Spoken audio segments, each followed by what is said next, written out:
maalan jirraa achumas qeerroo jirtuu tanfaan beekamta. Maqaan sunan miidiyaa hawaasa gubbaa jijjiirame qeerroo jirtuurraa gar feerroo bittuu. Inni garuu yoo hidhame illee nan hidhama.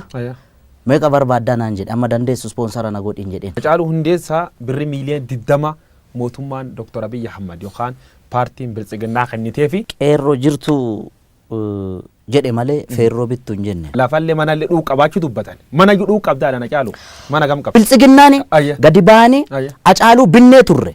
Agriimantii akkasii waliin qabna. Akka inni afaaniin hin dubbanne kana goone irra jedhanii gadaa baanii haa dubbatan. Madiraka irratti gize seentuuf gize buutu maaltu si qunname? Yoon illee badii qabaadhe naa of kalchan. Awwallaala nama hin baranne illee nama barnootaan fagoon deemne. Fuulduraaf namooti shakkii qaban. Ati na basaasta jechuudha. Simbasaas dhugamoodhaan kan callaa onni naa jedhe. Shimallis ofitti na qabee erga gootee bagatti cabsite naan jedhe. Maqalee marii maqalee akka kompiiliitiin fudhanne dubbattee turte. Wanni sun ammoo har'allee fudhanne. Hacaaluu Oromoo isaati amma bilisoome gabaabsinaa deebis. Fardi siidaa dabalee sun farda mililikirra taa'ee kunoo amma suura ka'e san.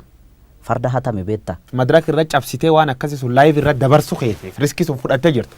Riskii sun itti gaabbitaaf. Akkamittiin caalee akkamittiin gurbaana dhaga'uu diddaa jedhe. Caalii sanyii dhiiraa caalii sanyii guddaa kan dur lammiin kee ajjeesee dibatee tufeen arraabne gafarsaan gaditti saawwaatti lakkaa'e yeroo yoo argatu raadiyoon sii waadee qawween sii akaa'e ammam lammii keetiin walii galtee diddee mana gumaalitti almahaa. Naannoo jiran keessa naannoo namni keessa du'u jiru kan namni baay'inaan keessatti dhabuu jiru Oromoo.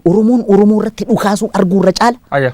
Du'a wayya beektaa warri obbaafate warri du'e kun obbaafate. Farda badii Hacaaluu wanni farda waan fardaa sobtacha keessa waa arge. Namicha nami hattuu. Maalan jirraa amma immoo ees jirti sirbeeru qopheesse obba'uu jiraa jedhan. Istuudiyoo kee jiraachuu iyyuu qub qaba. Dr. Abiy waraana isaa ajaje akka Jawaar ajjeesu yookaan qabsaa'aa Oromoo hayyuu tokko akka ajjeesu nafxanyaan halkanii guyyaa irratti hojjechaa jirti. Oromoo waan adda waan fayyadu qabdi. Baala gizee dhamte gizee du'aatillee nattaak waan godhamtuuf. Jireenya ofii mo'uun akka hin danda'amne gatiin beekeef. Waraanni inni Oromoo irra godhu waraan qulqullootaa jedhanii warri yaadiin jira. Kanaaf deebiin kee maal? Qaamni miidhame immoo hoolii riveenji jechuu danda'a beektaa. Sirba kan kee qalammeessoo ka'ee gabaa irratti jirra oollee barii arguuf gara nu bal'isa yaanu jettee jirtu. Jira wanti inni fayyadame. Abaarsa nafxanyaa fayyadameera. Jijjiiramni Abiy Ahmad jalqabe kun waggaa lama keessa tag deema deeme.